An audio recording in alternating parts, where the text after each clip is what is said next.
Bom, nós vamos falar agora sobre fatores de campo que impactam na quantidade e qualidade da silagem de milho, né? Essa foto que vocês estão vendo, ela mostra onde nós queremos chegar. Esse é o momento que está quase na colheita. A gente vê uma lavoura muito bonita, muito uniforme, grandes espigas, com bastante sanidade, e tem muito a ver com aquilo que eu mencionei até agora, né? Agora, nós temos que dar foco. E aqui eu trago os fatores que impactam na performance dos híbridos para a produção de silagem de milho. O que nós não podemos nos esquecer? O que está ao nosso alcance e o que nós não podemos deixar de interferir, né, nessa fase inicial de instalação da cultura e condução da cultura até a colheita. Então a primeira coisa que eu trago essa foto ilustra aquilo que eu vou mencionar a respeito de plantio bem realizado. Um plantio bem realizado é o começo de tudo, né? Do sucesso dessa silagem em quantidade e qualidade. Então, eu trago até aqui que é a metade do sucesso, né? Nessa foto nós podemos observar várias coisas. A gente observa um plantio direto sendo realizado, é um primeiro ponto, ou seja, é uma lavoura de milho que está sendo instalada sobre uma cobertura vegetal que existia na área.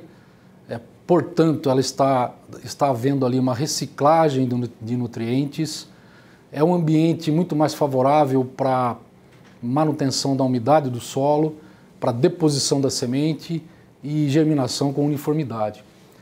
Então aqui, uma máquina muito boa, a gente encontra fazendas com semeadoras menores, mas nem por isso deixam de poder fazer um bom plantio. Então começa aqui o sucesso. Uma das coisas que marca muito e a gente assiste bastante no campo, que interferem fortemente lá na qualidade da silagem, é exatamente nessa fase do plantio, é a velocidade de semeadura. Ainda nós assistimos muitos produtores errarem nessa fase, mesmo não só na velocidade, mas como na regulagem da semeadura. Mas falando aqui da velocidade, nós temos essa foto mostrando o plantio realizado a 4 km por hora, e tem um metro ali, né, um gabarito, mostrando a distribuição, aí, que distância entre as plantas. Isso é o que a gente tem que encontrar e tem tudo a ver com aquela foto que eu mostrei anteriormente, né? A lavoura bastante uniforme, de maneira que não há competição entre as plantas. À medida que se aumenta a velocidade de semeadura de 4 para 8 km por hora, ali nós vemos do lado esquerdo, as primeiras plantas ali, elas já começaram a ficar mais próximas. Há um deslocamento da distribuição das plantas ao longo do plantio. E isso começa a haver interferência na qualidade final. Quando aumenta a velocidade para 12 km por hora, fica mais evidente. Aquela primeira planta, na primeira linha à esquerda ali do gabarito, ela já demonstra que está ficando dominada. Então isso é que a gente chama de planta dominada.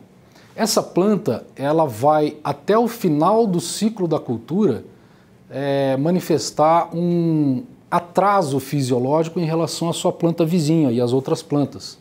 Ela vai estar mais atrasada, ela vai ter mais água na sua constituição no dia da colheita, as espigas estarão menores, a produção de grãos é menor, ou seja, o colmo estará mais fino, portanto, a quantidade de fibras também tende a ser maior.